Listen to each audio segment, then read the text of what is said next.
August 31st. At this very moment, Putin's palace near Gelendzhik is on fire. It's blazing.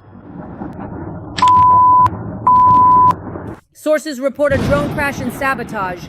The armed forces of Ukraine have struck oil refineries, railways, and ammunition depots. Russia is losing oil, fuel, and even symbols of power. A Fipsky oil refinery. The Afipsky and Kuibyshev oil refineries are ablaze and a fire is raging near Putin's palace. Russian media report dozens of hectares on fire, hundreds of firefighters and helicopters. Putin, meanwhile, has fled to the SCO summit in China. Is this a coincidence or sabotage?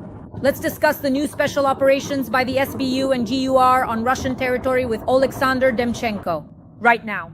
Of course, they called for backup. He hit again. Can you truly believe it? Just absolutely incredible. Hello, Dasha. Hello, everyone. Well, as I predicted earlier, as soon as Putin ends up in China, fireworks go off in Russia. That's basically what happened, because what we're seeing in Gelendzhik is a strike at the most sensitive spot, a blow to his jewel, to his place, almost said his burial place, to his mega bunker in the rock, which he's probably been building for years. So what's the key point? The key point is that Putin deliberately destroyed his Bosharov Rushi residence in advance because he was afraid it would be targeted. In the end, it was Gelendzhik that got hit, his palace, which had been built for so long, or rather, which Rotenberg, Timchenko, and all the others had been building for so long. What's important is that, in reality, over the past few weeks, Putin has been receiving very important signals. Very important signals are being sent to him, to Vladimir Putin. The message is this: we can reach anywhere, the range has changed, and Ukraine is no longer going to just give up, let things slide, and leave everything unanswered. For Kiev, for Dnipro, for Zaporizhia, for Kharkiv, and for Sumy, for Kherson, and for the countless Ukrainian cities that have been relentlessly bombed by the bloody Russian occupation forces, both recently and over the past years. There will be a response. And it's not for nothing that Ukraine is showcasing both the Flamingo, the long-range Neptune, and a huge number of other missiles, shells, and the latest modernized drones that are capable of covering long distances and striking at various key targets and directions. As you know, Dasha, people recently came to Putin and caused a public scandal for him in the Kremlin. These were firstly representatives of the oligarchs, and secondly, the security officials. To be honest, they've long since merged and now represent the same party line, so to speak. The so-called collective Sekin and the so-called collective Potanin came to Putin, caused a scandal, and told him, either you give us money and restore our factories, or we stop funding your war. This is a very important signal, which we literally just heard at the Oligarchs Forum, and it was publicly announced and voiced. And this is an important signal. Why? Because it shows that Putin really doesn't have money for the war, that Putin is truly facing a crisis in Russia, and that things are far from calm for Putin in the political segment in terms of the political or socio-political situation inside the Russian Federation. And broadly speaking, he is facing major problems in general, and the crisis in Russia is growing in every area. Economic crisis, social crisis, and so on. And the fact that these strikes happened during Putin's trip to the territory of the People's Republic of China signals only one thing: that Vladimir Putin is going to China because he is afraid he will lose the war for Ukraine, because he is afraid that in general he won't be able to handle his own military machine because he has no money, because he has no resources, because without the help of the Chinese, he won't manage. That's why everyone is gathering in China now: Putin, Lukashenko, Kim Jong-un. And they will be asking the Chinese Emperor Xi Jinping for permission to further escalate, intensify, and continue large-scale military actions against Ukraine. Yes or no? That's what China will tell them. And in the next 3 days, we will understand which direction the war will take. This is another stage in the latest stage in this war when it will become clear and obvious what China will do, what is at stake. Either it will allow Putin to keep going, or it will say, no, put an end to this bloody mess. Or it will tell Lukashenko, go ahead, join the war, and I don't care about you, your regime, your entire entourage, or your money. Or not. Lukashenko is untouchable. He must not be touched. Vladimir, leave him alone. He will send Kim Jong-un and his army or some of his so-called dogs, 12,000, 15,000 to fight against Ukraine. Or not. Will he give the North Koreans permission to continue supplying Russia with artillery shells in huge quantities or not? All these questions will be decided in Beijing in the coming days. And because of this, by and large, it will also depend on how this war will unfold further, what its nature will be, and what the White House will do. Although it seems to me that Trump is in such a miserable, poor condition, as you know, even American doctors are now saying he has about 7 months left to go, which I don't believe. But nevertheless, I'm not really sure that Donald Trump will react to anything or that there will be any tough response toward Beijing or Moscow. Because as soon as the question comes up, let's give Putin another 14 days, Putin uses those 14 days to strike relentlessly. And we've seen this in Kiev and in the casualties among Kiev residents. And we've seen it in Dnipro, in Zaporizhia, and in a number of other major Ukrainian cities and directions. Sasha, regarding the strikes on Russia, look, everyone is discussing how as soon as Putin flew to Beijing, Ukraine's security service and the armed forces of Ukraine began actively striking Russian territory. First of all, it was a hellish night for Russia. The armed forces of Ukraine struck the Fipsky oil refinery in Krasnodar Krai, the Kuibyshev oil refinery in Samara, in Syzran, all in Krasnodar with clouds of black smoke over the city. And it turns out that the command of Ukraine's drones and troops made a statement that in August alone, Russia lost 21% of its oil refining capacity. This is the lifeblood of the Russian army. Question, in your opinion, how much does this hurt the Russian front and can it withstand it if the strikes on the refineries continue? This hits hard because it's a matter of supplies, it's a matter of fuel, it's a matter of deliveries and logistics directly. Moreover, I have repeatedly emphasized in our conversations that Russia is Moscow-centric. And as soon as you strike a refinery or an airport or block something or block a railway or the railway tracks, it directly affects Moscow and Muscovites. It has an immediate impact. Moreover, oil refineries are like the very needle in Koshchei's egg. That is where Vladimir Putin's death lies. That is where, in fact, his power is truly hidden. Because Putin's power and the war rest on only one thing, on one factor. That is the oil and gas revenues in the Russian budget. Before the large-scale strikes by the Ukrainian armed forces on oil refineries, which we've been witnessing over the past few weeks or even a month, we could observe that Russia had already lost 30% of its annual budget revenue. Now consider what has happened over the last month to 3 weeks, when Ukraine simply destroyed several of the most important large-scale city-forming plants, those very oil refineries. Look at what is happening along the Moscow-Rostov-Krasnodar highway, where there are huge numbers of trucks. These lines, this convoy, is not getting any shorter. It keeps growing day by day. A huge number of trucks, a huge number of cars, with everyone searching for at least 10 liters per person. Look at what's happening. What are they going to do about all this? And on every liter of gasoline, 60% is excise tax, which goes to the state as revenue. Putin doesn't have that. That's why Budanov and Malik are right when they say that soon Putin won't have enough money for the war, and then he'll have to start charging his own citizens. The question is, are Russians ready to be charged like that? I'm sure that those who took a trillion rubles in the last 2 weeks, or rather the last week and a half, are not ready for Putin to start charging them. The question is, what are Russians or the Russian elite actually willing to accept? You know, for example, that just recently General Gerasimov stated that the war is ongoing. A Telegram channel run by an intelligence officer affiliated with the Russian security services, as far as I understand, stated that Gerasimov is basically afraid of ending the war because he fears that they'll come for him, take him by the arm, arrest him, and either shoot him, execute him, dispose of him, or who knows what they'll do to him, basically. This is a very telling story. He is afraid. He understands perfectly well that Putin will sick everyone on him, that he'll be made the scapegoat. Him, his generals, his inner circle. One of his deputies is already in prison. He was given a huge number of years in prison. Gerasimov's deputy is in prison. He's already been removed. That's why we're saying that the generals are afraid. Gerasimov is afraid. He understands perfectly well. But the question is different. Will they try to organize an uprising, a coup, a rebellion? Will they send tanks to Moscow, the army to Moscow? Will they create a new Prigozhin? Will they release Gherkin from prison and send him off to stage a coup with a gang of thugs, ex-cons and so on, the ones fighting for him on the front lines? Will they send this whole gang to conquer Moscow? Yevgeny Prigozhin, Operation 2.0. Will all of this happen again? I'm not sure, but anything is possible in the Russian Federation. In fact, throughout Russian history, anything has always been possible. Just recently, American channels and journalists were absolutely stunned by how Prigozhin marched through Rostov towards Moscow, almost made it, and then suddenly stopped. It's only been about 2 years. What will happen now is unknown, but the scenario could very well repeat itself. Even though I only give it a small chance, I still consider it possible. Because either Putin will devour the generals or the generals will devour Putin. And the fact that the Ukrainian armed forces are striking strategic enterprises, hitting logistics, targeting the most important defense factories and complexes, attacking Russian aviation, and striking the Russian fleet. All of this is to disrupt the enemy's plans for an offensive, for offensive actions. And we know that Putin's summer offensive, which carried over into autumn, has stalled and failed. It will be interesting to see who will be blamed, besides General Gerasimov, who is very eager to continue this bloody mess. Sasha, are we correct in understanding that for Putin, stopping the war would be tantamount to death? Moreover, even Trump made a statement that Putin will not meet with Zelensky. Gerasimov made a statement that the so-called special military operation, the war, is continuing accordingly. And here's the question. Are we right in thinking that at this point, nothing and no one can stop Putin because the US is simply incapable of doing so? This is a very, broad topic because, look, what does it mean no one can stop him? Putin, first of all, has already been stopped. He hasn't been able to conquer all of Ukraine. Right now, he's bargaining with Trump and basically selling thin air.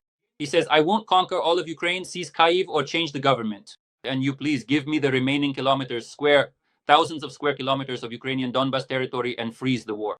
That's the kind of request, that's Putin's ultimatum-like approach. But this ultimatum keeps shrinking, getting smaller and smaller. He had completely different plans before, Napoleonic plans. So what happened? So to say that Putin can't be stopped, he's already been stopped. He's being stopped by the Ukrainian army. He's being stopped by Ukrainian special services. He's being stopped by his own economy. He's being stopped by Western sanctions. He's also being partially stopped by the arms race with Europe and the United States, which has begun, and we can't ignore that. Trump, unfortunately, is not stopping him right now. We don't know how things will play out in October. A lot will be decided in October because on October 7th, Trump could give Putin a crazy birthday present. And Putin, in turn, for Trump on the 10th, when the Nobel Prize award ceremonies begin, including the Nobel Peace Prize, which Trump definitely won't receive because of Vladimir Putin. There's only one question. What will Trump do when he doesn't get this prize because of Vladimir Putin and most likely because of China? What will he do? He'll say something like, it's all pointless. I don't want the Nobel Peace Prize anymore. Now I'm going to go after everyone together with Putin. Or he'll say, I'll try again next year and get it then. We don't know. But obviously, the Americans will keep helping anyway. Yes, that's the current administration. This administration will change. Congress will change. Maybe, maybe not. From the point of view of the Republican majority. We don't know how the elections will turn out, but those elections are coming up very soon. When there are elections, it's obvious that the American voter will want some help making up their mind. And the American voter, whether Democrat or even Republican, for the most part supports Ukraine, supports the armed forces of Ukraine, and stands against Russia, against Putin, and against his regime and his army. This means that, in principle, even Trump will have to play along and support Ukraine for at least some period of time. At least for half a year during the elections, before the elections, and so on. This essentially means that other forces will also get involved and will somehow pay more attention to Ukraine. Therefore, to say that Ukraine will fall out of focus is a mistaken judgment. Those who say this are people who do not understand or are not familiar with American domestic politics. Every voice matters. Join our community, support independent journalism and help us bring you the truth from Ukraine. Become a member of Ukraine today. Join us now. An important question, what will happen now at the SCO summit and at all the negotiation platforms? As we understand it, Putin has arrived in China for a 4-day visit, with plans to discuss security, the economy, and sanctions. He will take part, as I understand, in the parade along with Lukashenko, Kim Jong-un, Xi, and everyone has written that Putin will be either to the right or to the left of Xi. This is an important summit. I literally just mentioned this a moment ago. Look, it seems to me that some very important decisions will be made regarding the war, regarding discussions about what to do next with Trump, with the Americans, what the party line is, the common party line, so to speak. It's important that, as far as I understand, Zelensky has sent a secret signal to the Chinese, to Xi Jinping, and that there are some significant matters that will most likely be discussed there as well. I'm sure that the American administration, through Trump and his representatives, has also sent some important signals to Xi and so on. There's Modi, the Indian, who will be coming there, the Prime Minister of India, who is probably very troubled by Trump's tariffs and who disagrees with the fact that he's only getting $18 billion in discounted oil from Russia while he's already losing $50 billion or however much it is. This is not beneficial for him. Maybe we'll see a gradual split within the whole SEO system, within the entire BRICS system. Maybe we'll see India turning toward the West, moving away from Putin, away from China. Or maybe we won't see this at all. And instead, we'll witness a completely different process. We will understand and realize a lot of things after some time, a few weeks after this summit ends, because it will quickly become clear what this axis, referred to as the axis of evil 2.0, is preparing for. I think China will not abandon its plans to destabilize and essentially to stir up the global situation. I am certain that China will create every possible circumstance to ensure that the Americans get bogged down in Europe, get stuck in the Middle East, so that Russia can escalate the war against Ukraine and against Europe as a whole, to use the Lukashenko factor, to use the presence of Russian troops in Belarus, and to constantly threaten NATO's eastern flank. I am certain that the Chinese will support Iran and its ambitions to destroy the Israelis and in general to destabilize the Middle East as a whole in order to shift American forces and resources into these regions, both Europe and the Middle East, so that they can later have the opportunity to seize Taiwan. A lot is about to be decided right now. By the way, let me say right away, I honestly believe that a war between China and Taiwan is not far off. Next year, the beginning of 27, that's not far away at all. This process that has been set in motion, it seems to me, is inevitable. It's already been decided there in China, in Beijing, by Xi and his inner circle. But anything is possible. You see, politics is still at its very core the enduring story of what is truly possible. That is precisely why it seems to me that a great deal, indeed a significant amount, is going to be decided right now, in this very moment. But that doesn't mean that just because they decide something, something will change globally. They've made decisions many times before. There were Olympic agreements before the start of the full-scale invasion during the Olympic Games in Beijing between Xi and Putin. Putin promised a blitzkrieg. It failed. Nothing worked out. There were other agreements. There were agreements through Beijing with North Korea. Did anything come out of that? Nothing worthwhile came out of it. There were other agreements. My God, China is helping Putin build, as far as we understand now, these new modernized Geron drones. Literally today, they found Chinese parts and a Chinese camera, a webcam in there. Moreover, we know that China is helping Putin build an entire drone manufacturing facility in the Khabarovsk region, a plant for producing a huge number of drones. In other words, China is involved in the war. China is sending machines, sending chips to Putin, various components, and is helping Putin build missiles. I think that over time, he will help Putin rebuild his strategic aviation, not right now, but eventually. Still, Dasha, he is helping. And the question is, what will restrain not Putin, but China? What should be the terms of negotiations? And what should Trump and Xi agree on in order to finally put an end to this bloody mess and prevent the world from plunging into a third world war?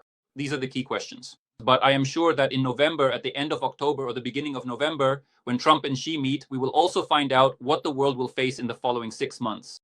Axios wrote that Trump is ready to step away from the war because he once again made a statement during his latest interview at the White House. Quote, "The kids are playing war games in the sandbox, let them fight a little longer." In other words, Trump is saying that he will most likely withdraw from the negotiation process simply because he cannot put pressure on Putin, he cannot put pressure on Russia, he is not capable of that. And that's why he says, let the war continue. And with this kind of terrible language, comparing war to a sandbox, these horrifying comparisons, what do you think about that? I don't pay attention to Trump or his rhetoric. Trump keeps making mistake after mistake. Just notice, today he attacked the CIA. He declassified one of the Central Intelligence Agency employees who was working on Russia. As I understand it, he wasn't supposed to be declassified, that he was secretly working somewhere there against Russia, against Putin, against the Putin regime. This is essentially a continuation of the war between Trump and the CIA. It's unclear what this war... And listen, honestly, I don't care what Donald Trump says right now. Whatever he says, it still helps Vladimir Putin, right? Because we don't see any concrete actions. We don't see approval for ATACMS. We don't see approval for Storm Shadow. Yes, they're sending some new missiles, but their range is minimal. It's a short range. To say that they'll allow strikes deep into Russia to destroy Moscow, St. Petersburg, or to hit targets as far as the Urals, no, absolutely not. And it's also not true that these missiles will arrive immediately. It will take years. All of this has already been stated by military experts whose reports and viewpoints are available for review. So, he says something, Putin acts, Putin strikes. Trump is not blind, and neither is his administration. To say that they're idiots who don't understand anything, no, they understand everything perfectly well. Obviously, or rather, let's say probably Trump doesn't have a plan B. What else is there to do? After Anchorage, where he screwed up and failed with his plan to resolve the situation, everything started going wrong. I'm sure that even the recent meetings with Ukrainian representatives, yes, on US territory, the meeting between Yermak and Umarov with Witkoff, also demonstrated, first of all, that Witkoff didn't understand everything correctly, and secondly, that Witkoff once again fell for some absolutely bizarre persuasions from Putin, which turned out to be untrue and mistranslated. Because Witkoff, as always, showed up to Putin without a translator and without a State Department representative. I have only one question. Does Witkoff know Russian well? Does he know it well? Can he talk to Putin one-on-one? Who translated, roughly speaking? Kirill Dmitriev, Lavrov? Don't think. What's going on there behind closed doors?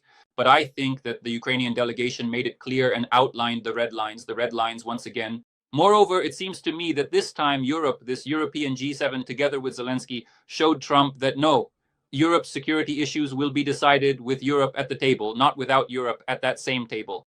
By the way, I don't believe in this story about a three-way meeting between Putin, Zelensky, and Trump. Putin met with Trump once. He doesn't need to do it again. He won't meet with Trump in a three-way, a two-way, or anything like that. He met with Trump once. Well, once it was in Finland, and once it was at the G20 summit. But that was just a brief meeting. It wasn't any kind of official reception or anything like that. That was enough for him back then. He won't meet with Trump anymore. He has nothing to talk about with Trump. What matters to him is to outmaneuver Trump, and for this manipulation to go on for many years. That's what's important to him, to drag out the process and keep fighting. As for what's going on in Trump's head, he doesn't care at all. So what Trump made a statement about, that there will be a trilateral meeting between Ukraine, the US, and Russia, and you even mentioned possible locations: Turkey, the United Arab Emirates, Saudi Arabia, Qatar, and Switzerland. Do you consider this scenario unrealistic? I believe none of this will happen. Look, those same countries have already been involved, even in a broader format, right? We were offered, they put on the table a different list of countries, a more expanded format. This was before the meeting, the supposed meeting between Putin and Zelensky. Trump promised, he called Putin and said, yes, the meeting will happen. Putin gave his approval. That's it. We immediately start organizing. But then when he realized that nothing was working out and Russia refused everything and said that they would still continue with the Istanbul format and not, yes, they said, we are raising the level of the delegation. Then they just decided to forget about it and didn't raise anything there. The same Medinsky, so to speak, who is not needed by anyone here. So this has already happened. We've already seen it, and you've already heard it. Trump is now saying that he will end the war, well, not the war, but the situation around Gaza in the next 3 weeks. There are only about 2 weeks left now. Do you believe he will end it? Is that even looking likely over there? No. He just realized that he can't keep bringing up Ukraine, the issue of Ukraine and this war, in the media space anymore because it's already become ridiculous. So he temporarily switched his focus to Gaza, but in both cases, it's absolutely impossible to actually do anything. Because in order to do something, you have to punish the regimes very harshly, the Iranian regime and the Putin regime. And I'm not sure that Trump is ready for that. By the way, we saw this with Iran as well, with those bombings, when they quickly carried out the strikes and didn't want to go all the way, destroying, annihilating, and changing the regime. And we see it now with the situation with Putin, when it's another 2 weeks, then another 2 weeks, and the bombing just keeps going. Friends, the most important thing, write in the comments what you think about the upcoming SCO summit in Beijing on September 3rd, when the 80th anniversary victory parade of World War II will take place in the Pacific region. Because everyone is wondering whether Trump will be there. But as I understand it, Trump is most likely not going to fly in for the parade. And what do you think? No, Trump won't be at the parade. That would be humiliating, really. Trump at the parade among them, even though he wanted to meet to go see Kim Jong-un again, surely he'd like to meet with Putin again, probably would want to tell Lukashenko that he is once again deeply respected, as if being respected wasn't enough. As if in general, Lukashenko isn't enough either, right? But I mean the way of addressing him. But you see, Dasha, Trump won't be at the parade. For Trump, a parade like that in itself is already a loss. It's already a defeat. Not because Putin is there or Lukashenko or even Kim Jong-un himself, but because over these years of leadership from 2016, 2017, when Trump first came to power, and then 10 years later during Biden's term, and now with Trump's second term, what China is gathering around itself, all of this, the fact that Indians are coming there and other representatives as well, and that America can no longer influence everyone, and American sanctions and tariffs are often treated with indifference. But within the framework of individual alliances around China, it symbolizes only one thing, that this policy pursued by Trump, previously by Biden and all the others, is a policy that does not contribute to resolving either situations or wars, but on the contrary, only fuels the power of countries like China.